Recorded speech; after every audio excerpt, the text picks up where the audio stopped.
today? We're here to kind of give a review about It Comes at Night, which has an awesome title. Very awesome title. Let's start with acting.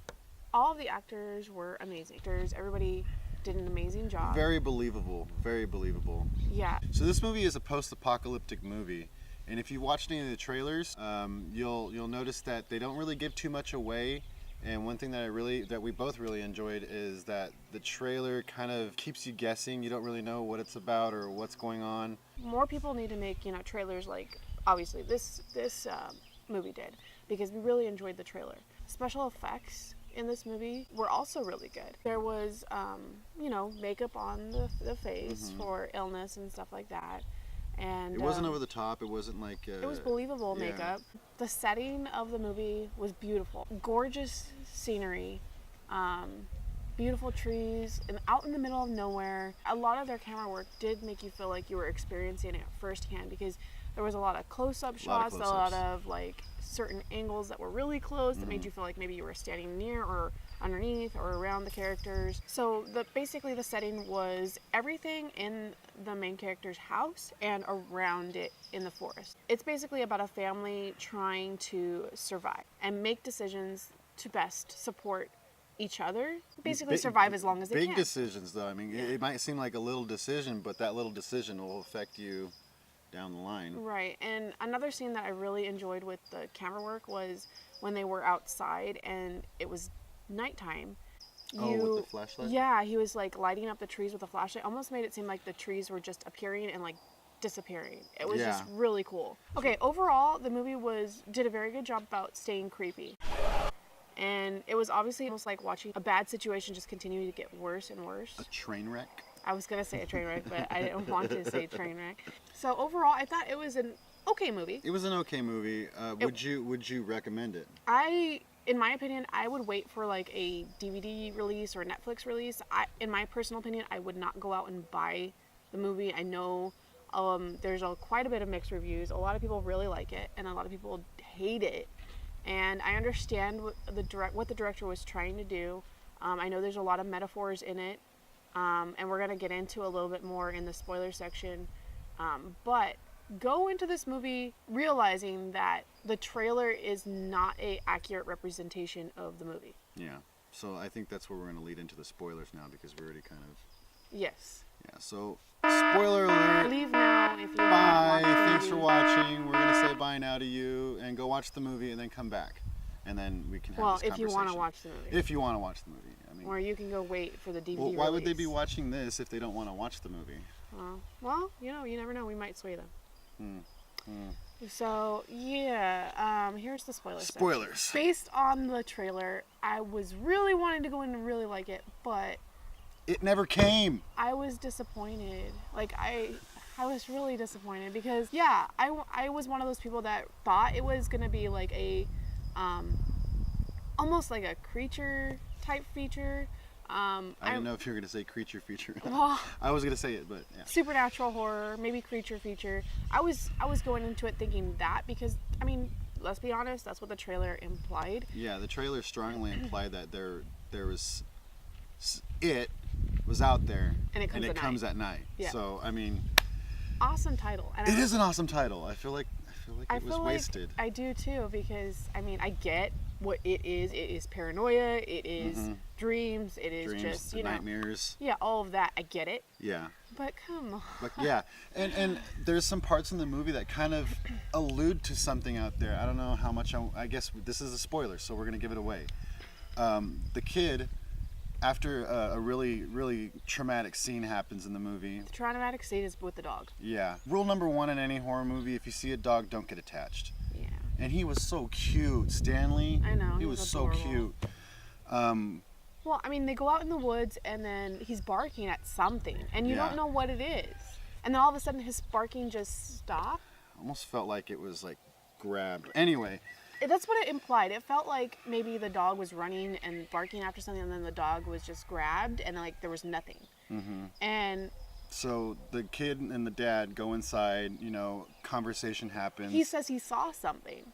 did look, and I mean, even when you're watching his facial reactions to the situation, he's definitely looking in the direction of the trees, and it looks like he saw something. And then he goes inside, they have this conversation. Dad's like, we can't lose you, but I'm sorry, basically trying to console him. The kid's kind of just traumatized. And he's in his room drawing, and you look at the pictures, and it looks like something he saw in the forest. I mean, it just happened right after. Yeah. Well, anyway, yeah, it did look like he might have been drawing something that he saw.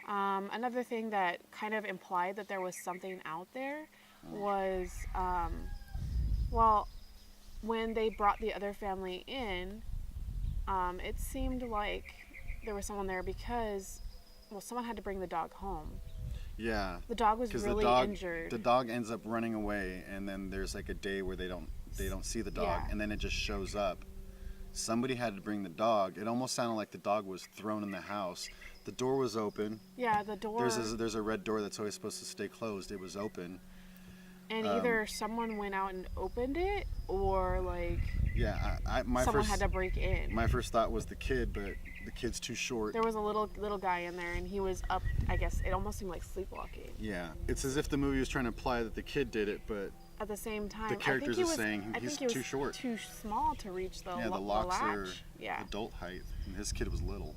I really thought they're gonna bring in the brother.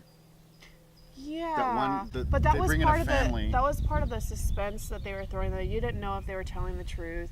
I mean, that's the whole thing in the post-apocalyptic world. Like the dad was saying, you don't trust anyone unless they're your family. And that's why when he brought up the brother, obviously he was lying about that, but I don't understand why he would lie about that. And then the dad kind of goes against his own rule by bringing them in. Well, that's because he says don't trust anybody but your family, but yet he trusted them enough to bring them in. I think it's the whole struggle of making human decisions and being compassionate to other people suffering the same situation as you, especially when they are like you. It's a woman and child that man is trying to protect. Yeah. And I feel like he might have put himself into that situation and was like, okay, well, if this was me, what would I do?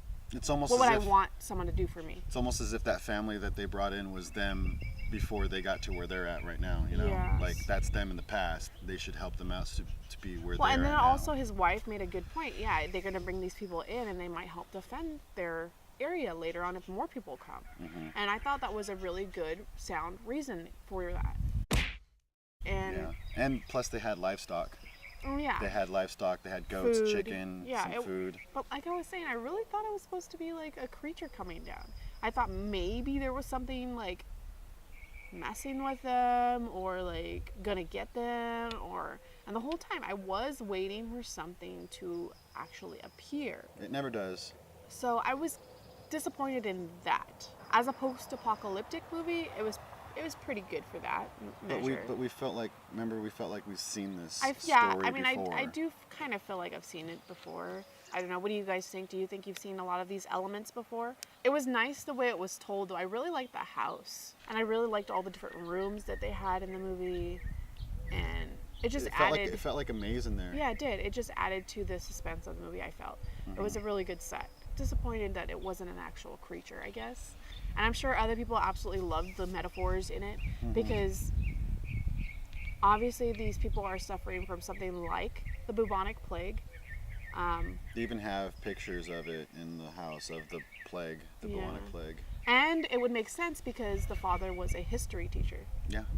And so, he should kind of have somewhat of an awareness of what it kind of is like. Obviously, this movie is about a plague and a sort of downward spiral of society. People are not surviving because of this disease, and the people that do survive are possibly sick, are getting sick. And if you're not sick, you're gonna get sick eventually. And you maybe you want someone else's livelihood, their food, their shelter, everything. If that could get you sick, just doing that. So it's a huge risk to live in this type of world for the movie. And that's what makes it so suspenseful. The subject matter of it is kind of interesting because, you know, I don't know if you guys are up to snuff with the news, but there's been a super bug going around, That's you know? true. It's making people sick, and it's hard to fight it because Antibiotics. of antibiotics nowadays, you know. These bugs are learning how to adapt to those things that kill them off, so now they're stronger and the things that we have aren't working. So when you think about it, this movie isn't that far-fetched, you know? No, yeah, it really is not. You know, that could happen. And that kind of scared me to think, what would I do in this situation? With the amount of horror movies that have dogs that freaking run off into the woods, I would be like expecting that to happen, so I would have my dog right there. Yeah, that made me mad. I'm like, really? You let go of the dog? Like, I was kind of mad. I was upset. I'm a dog lover. I'm pretty sure you guys know that, and I was upset at that scene. Yeah, it wasn't nice. No. It was horrific what they did to the dog. But hey, props to the dog for its acting. Good acting. Oh my god, that dog is so cute too. Yeah. Does anybody know what breed it is? Let us know in the comments. I'll probably go look it up afterwards. Yeah, He was so cute. beautiful dog. Let us know what you guys think. Did you go into it realizing that it wasn't a supernatural horror, or were you like us that thought it was? Did you enjoy all the metaphors? I mean, like I said, it wasn't a horrible movie. We didn't hate it. Yeah, it wasn't horrible. We enjoyed it for what it was. It was entertaining for what it was. I just wanted something more, if that makes sense. And I just want to know what you guys thought about it. Did you guys agree with us? Do you guys wish there was something more? Did you wish there was like a creature? Did you like it for what it was? Did you want that post-apocalyptic movie? Let us know what you guys think down below. And don't forget to like and subscribe, and I'll see you guys later.